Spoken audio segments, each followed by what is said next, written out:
क्या आपके जीवन में भी सब कुछ टूटता हुआ सा लग रहा है? क्या मेहनत के बाद भी परिणाम दिखाई नहीं दे रहा?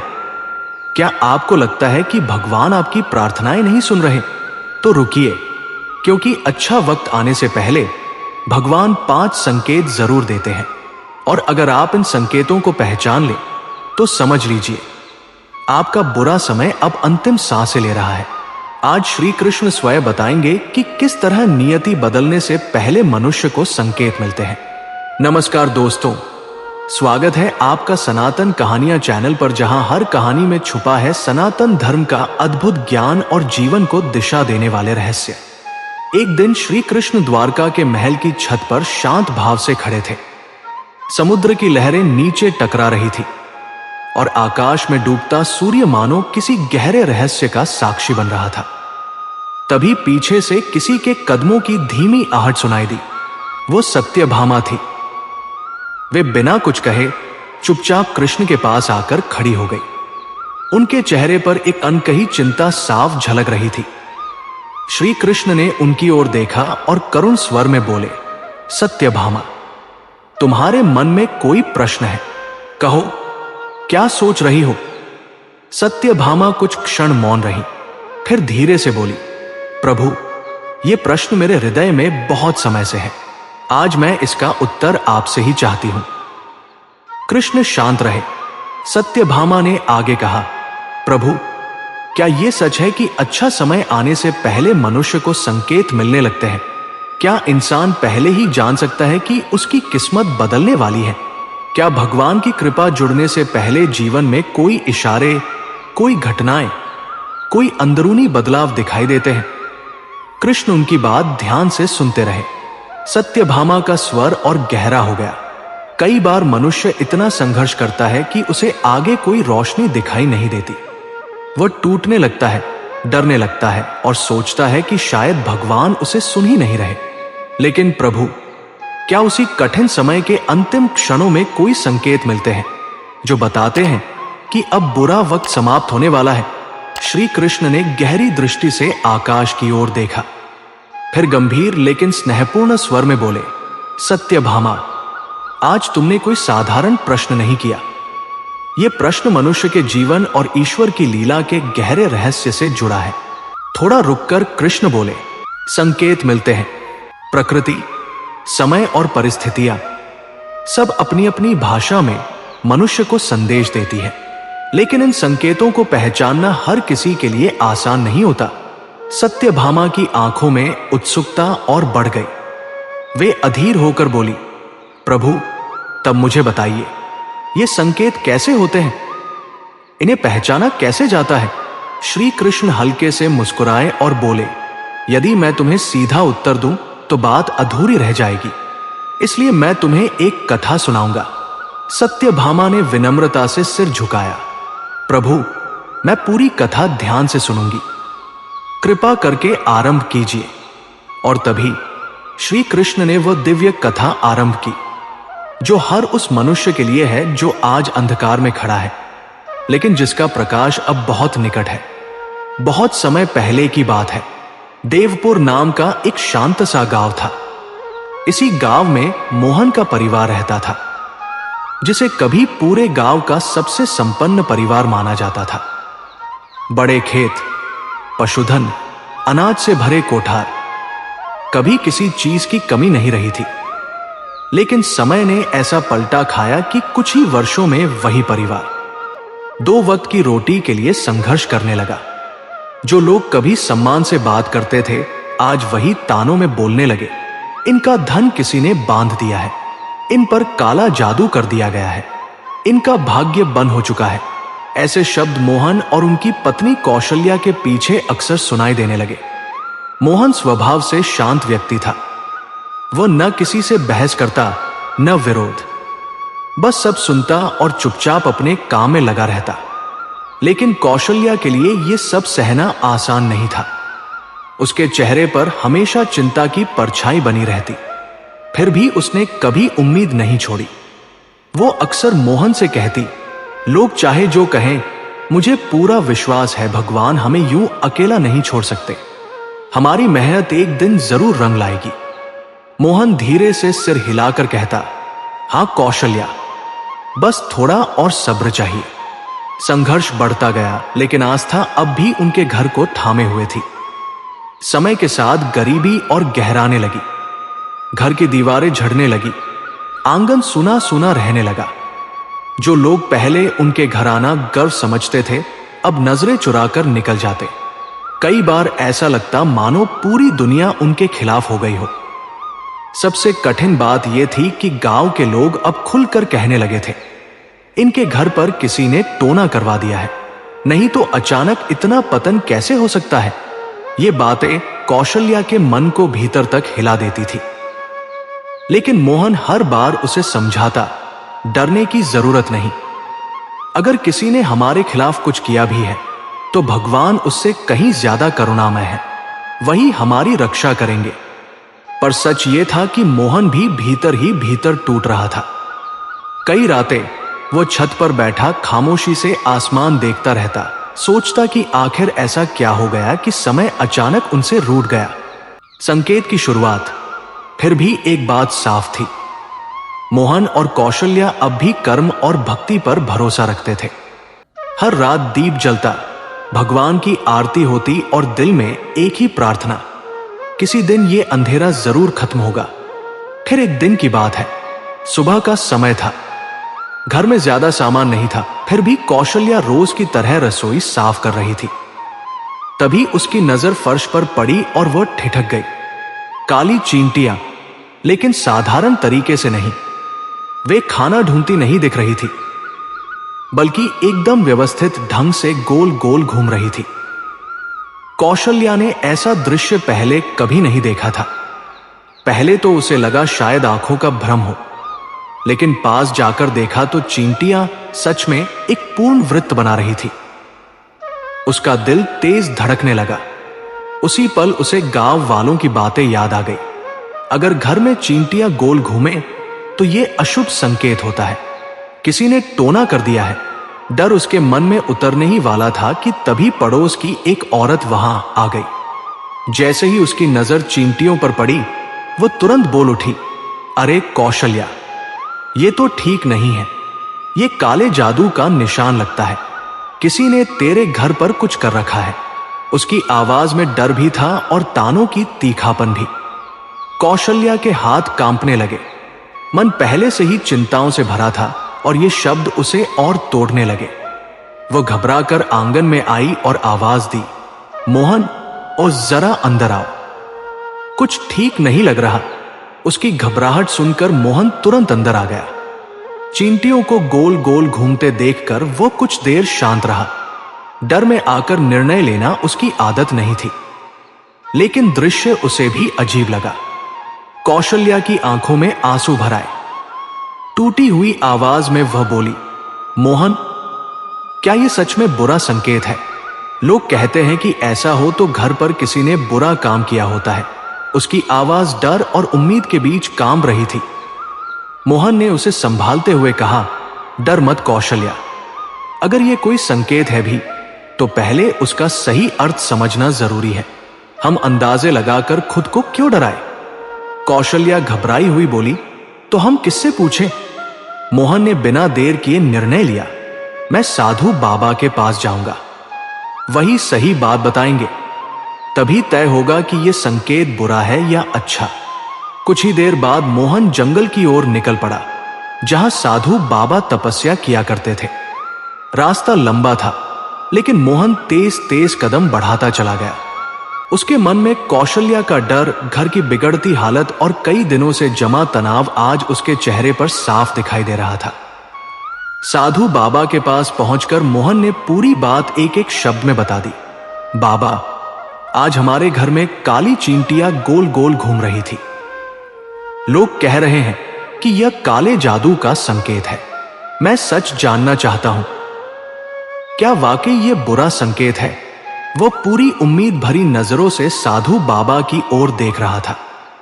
साधु बाबा ने शांत और गहरी आवाज में कहा, बेटा, यह बुरा नहीं है, यह तो शुभ संकेत है।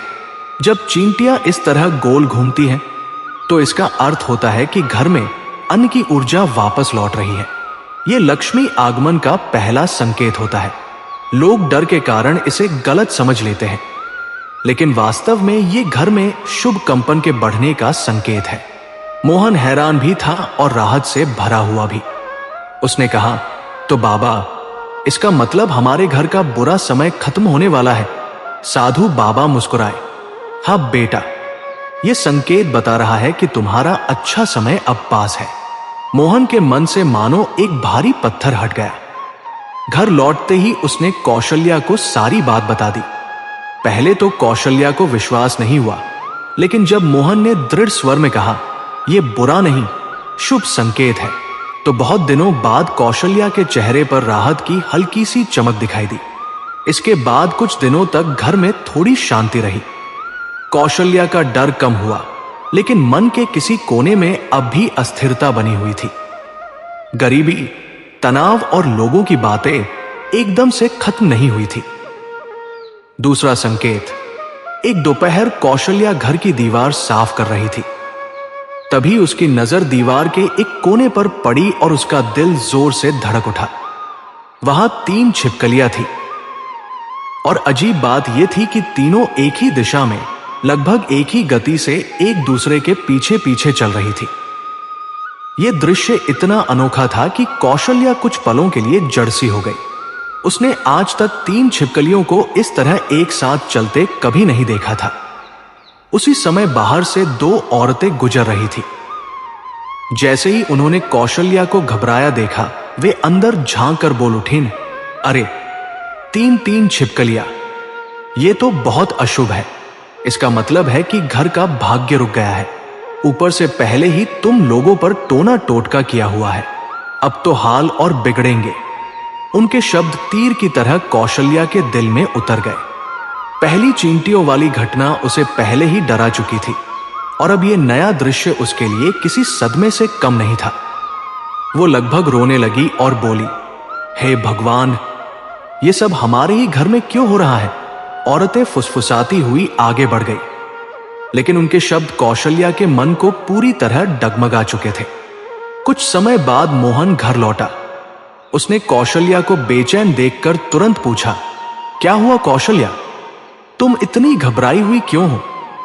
कौशल्या ने बिना देर किए दीवार की ओर इशारा करते हुए कहा, 3 छिपकलियां, लोग कह रहे हैं कि यह बर्बादी का संकेत है। यह सब हमारे ही घर में क्यों हो रहा है? क्या सच में हमारे ऊपर कुछ बुरा किया गया है?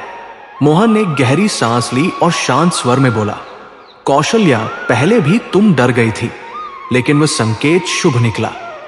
इस बार भी हम दूसरों की बातों में आकर खुद को डराएंगे नहीं। हम फिर से साधु बाबा के पास चलेंगे, वही सच बताएंगे। कौशल्या ने सिर हिलाया, लेकिन उसके चेहरे पर डर अब भी साफ दिखाई दे रहा था। और मोहन एक बार फिर साधु बाबा के पास जाने के लिए निकल पड़ा। साधु बाबा ने मोहन के चेहरे की घबराहट तुरंत भांप ली। वे शांत स्वर में बोले, क्या हुआ बेटा, तुम कुछ चिंतित दिखाई दे रहे हो?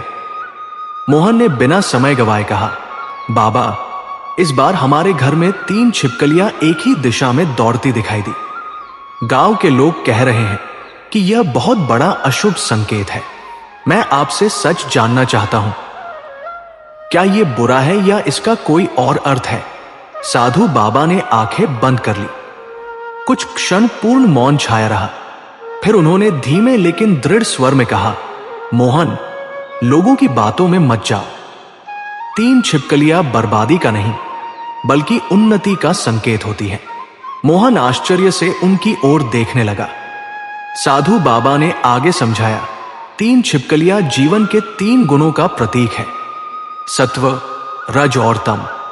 जब ये तीनों एक ही दिशा में चलने लगते हैं, तो इसका अर्थ होता है कि जीवन की रुकावटें हट रही हैं और ऊर्जा संतुलन में आ रही है। यह संकेत बताता है कि तुम्हारे घर का भाग्य फिर से जागने वाला है। मोहन की आंखों में राहत की चमक भर आई। उसने भावुक स्वर में पूछा, तो बाबा, यह भी शुभ संकेत है? साधु बाबा मुस्कुराए, हाँ बेटा, यह अच्छे वक्त के आने से पहले मिलने वाले संकेतों में से एक है। मोहन के मन से जैसे सारा बोझ उतर गया। घर लौटते ही उसने कौशल्या को देखते हुए कहा, डरने की जरूरत नहीं है। बाबा ने बताया है कि यह भी शुभ संकेत है। 3 छिपकलियां उन्नति का निशान है।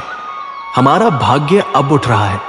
बहुत दिनों बाद कौशल्या ने भी चैन की सांस ली। तीसरा संकेत। कुछ दिन बीत गए। एक सुबह कौशल्या आंगन साफ कर रही थी, तभी अचानक उसकी नजर खिड़की के कोने पर पड़ी। वहां एक चिड़िया तिनका लेकर बैठी थी। कौशल्या कुछ समझ पाती उससे पहले ही चिड़िया उड़ गई। कुछ देर बाद वही चिड़िया फिर एक और तिनका लेकर लौटी, फिर तीसरी बार।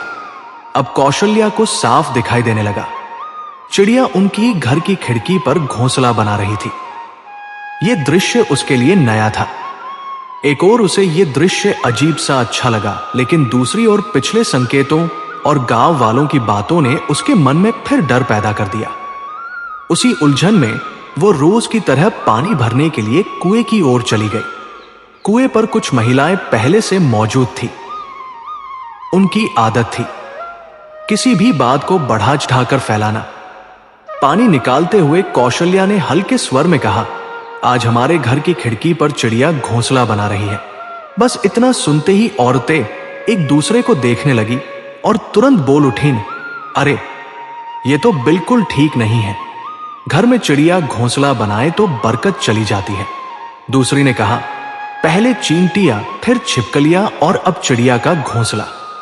कौशल्या, तुम्हारे घर पर किसी ने कुछ करवा ही दिया है। यह सब यूं ही नहीं हो रहा। उनके शब्द मानो पत्थर बनकर कौशल्या के दिल पर गिर पड़े। वो बिना कुछ कहे पानी का घड़ा उठाकर सीधे घर लौट आई। डर फिर से उसके मन पर हावी हो चुका था।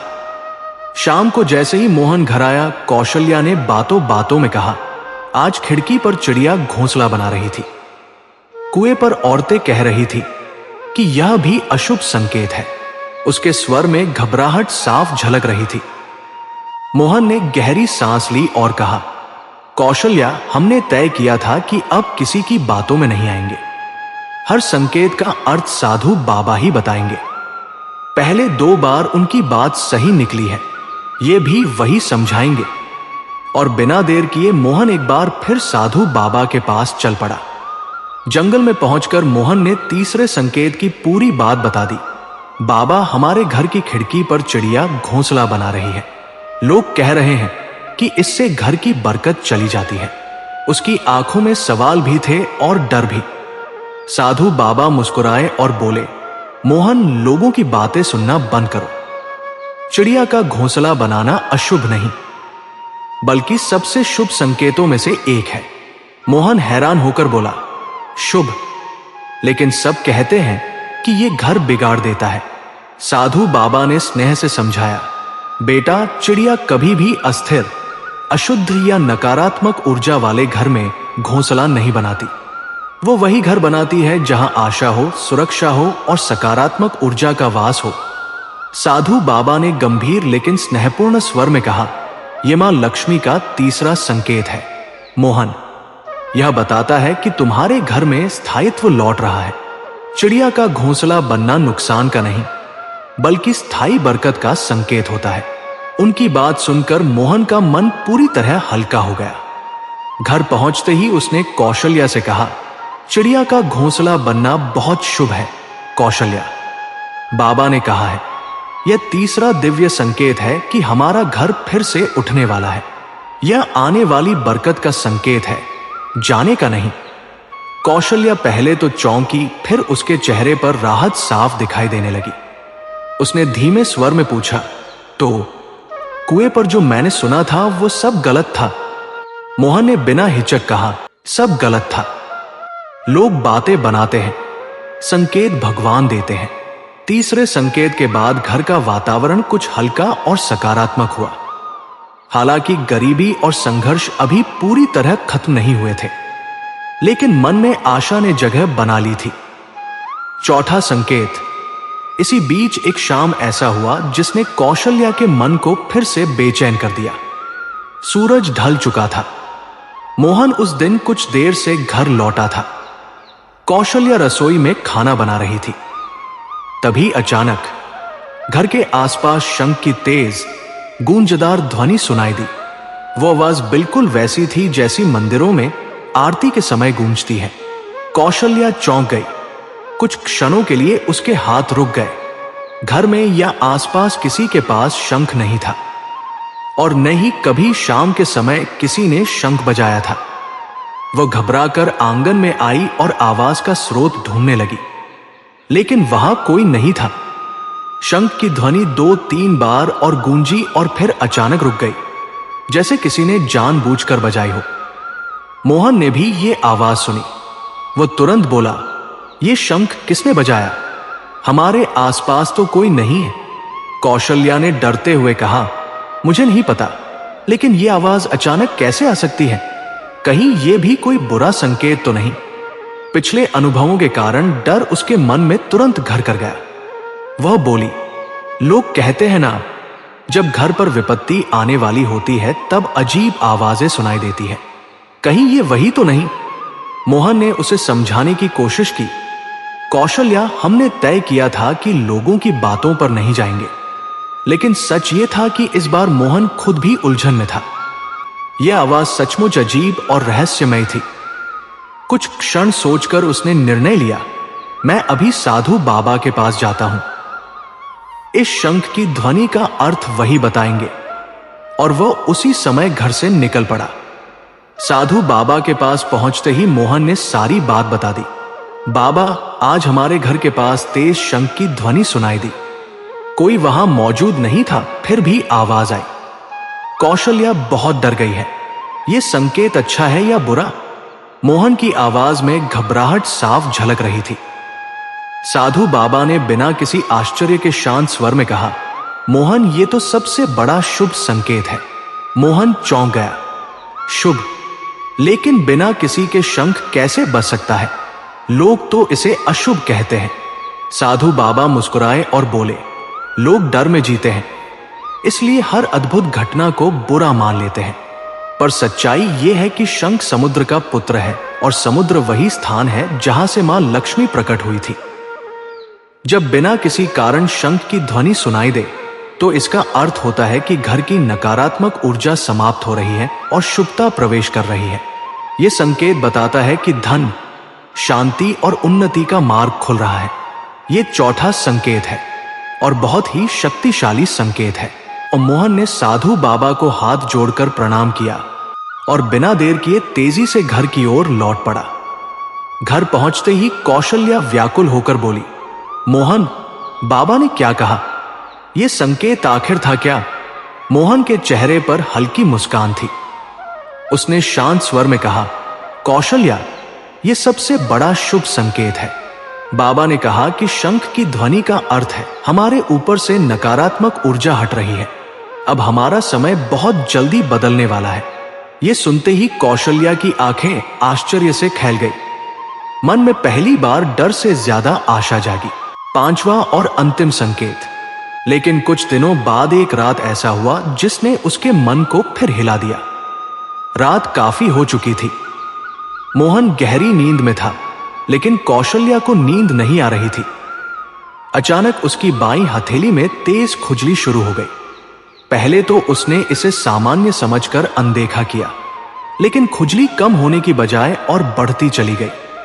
मन घबरा गया, लेकिन उसने मोहन को नहीं जगाया। चुपचाप सोने की कोशिश करती रही। और फिर असली झटका तब लगा जब वह सो गई। सपने में वो अपने ही आंगन में खड़ी थी। उसके सामने एक झाड़ू पड़ी थी। अचानक वो झाड़ू अपने आप हिलने लगी। फिर उसने देखा कई घड़े जो भरे हुए थे जमीन पर रखे रखे धीरे धीरे हिल रहे थे। तभी एक उल्लू उड़कर उसके घर की छत पर बैठ गया और सीधा उसे घूरने लगा। सपना इतना साफ, इतना वास्तविक और इतना असामान्य था कि कौशल्या डर के मारे एकदम उठ बैठी। माथे पर पसीना था। कुछ पल तक वह समझ ही नहीं पाई कि यह सपना था या कोई संकेत। उसने घबराकर मोहन को जगा दिया। मोहन, मुझे बहुत अजीब सपना आया। झाड़ू, घड़े और उल्लू, ये सब क्या था? कहीं ये किसी बड़ी मुसीबत का संकेत तो नहीं? मोहन आधी नींद में था, लेकिन कौशल्या की आवाज में छिपा डर उसे पूरी तरह जगा चुका था। कौशल्या लगभग रोने लगी। पहले हथेली में खुजली, फिर ऐसा सपना। लोग कहते हैं ये सब अशुभ होता है। मुझे बहुत डर लग रहा है। मोहन खुद भी अंदर से विचलित था, लेकिन उसने उसे संभालते हुए कहा, कौशल्या, अब हम किसी की बात नहीं मानेंगे। पहले भी देखा है कि लोग जो कहते हैं वो सच नहीं होता। सुबह होते ही मैं बाबा के पास जाऊंगा। सुबह होते ही मोहन जंगल की ओर निकल पड़ा। इस बार उसके मन में बेचैनी और भी ज्यादा थी। साधु बाबा के पास पहुंचकर उसने सारी बात बता दी। बाबा, इस बार कौशल्या की बाईं हथेली में खुजली हुई और रात में उसे झाड़ू, घड़े और उल्लू का सपना आया। लोग कह रहे हैं ये बहुत अशुभ है। कृपया सच बताइए। साधु बाबा ने गहरी सांस ली और मुस्कुराते हुए बोले, मोहन, यह सपना अशुभ नहीं बल्कि धन और बरकत का संकेत है। मोहन चौंक गया। धन? पर बाबा, ये तो डरावनी चीजें लगती हैं। साधु बाबा ने शांत स्वर में समझाया, झाड़ू घर की सफाई और पवित्रता का प्रतीक है। इसका सपना आना बताता है कि घर की नकारात्मक ऊर्जा पूरी तरह साफ हो रही है।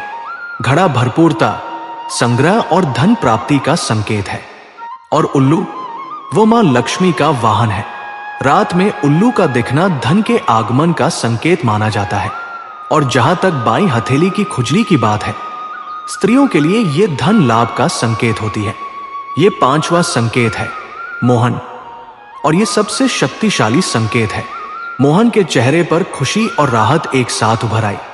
उसने बाबा को प्रणाम किया और दौड़ता हुआ घर लौट आया। घर पहुंचकर उसने सारी बात कौशल्या को बता दी। उस दिन के बाद दोनों ने सच में राहत की सांस ली। अब कौशल्या पहले की तरह घबराती नहीं थी। सुबह उठते ही घर की सफाई करती, तुलसी में जल चढ़ाती और दीपक जलाती।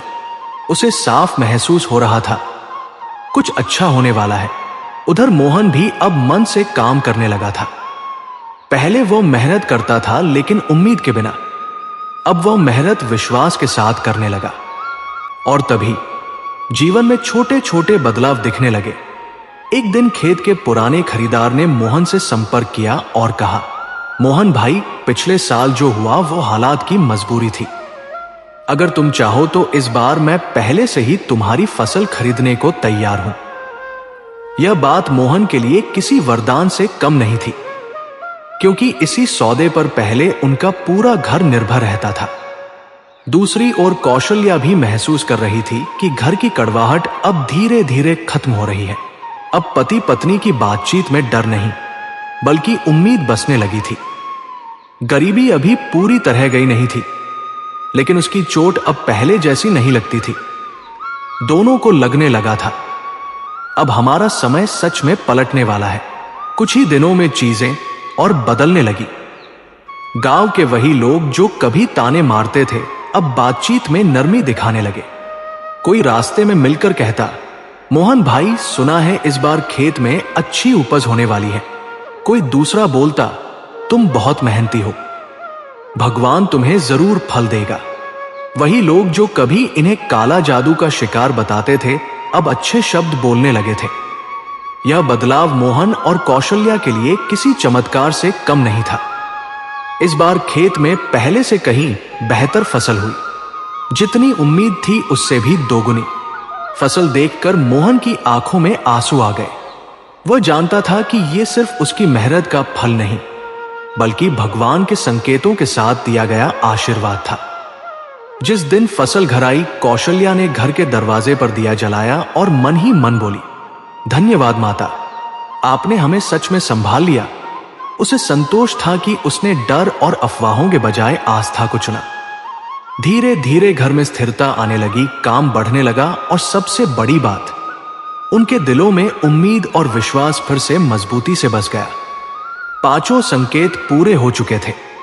हर संकेत ने भगवान का संदेश साफ कर दिया था। बुरा समय सबकी परीक्षा लेता है, लेकिन अच्छा समय उसका इनाम बनकर आता है जो विश्वास नहीं छोड़ता। इसी क्षण कृष्ण कथा सुनाते सुनाते मुस्कुरा कर चुप हो गए। सत्यभामा ने पूछा, प्रभु, तो क्या सच में संकेत पहले मिलते हैं? कृष्ण ने शांत लेकिन दृढ़ स्वर में कहा, हाँ देवी, संकेत हमेशा मिलते हैं, लेकिन देखने वाला चाहिए। जो डर में जीता है वो हर संकेत में बुराई देखता है, और जो विश्वास रखता है वो हर संकेत में भगवान का संदेश पहचान लेता है। सत्यभामा बोली, तो मोहन और कौशल्या का जीवन इन संकेतों की वजह से बदला?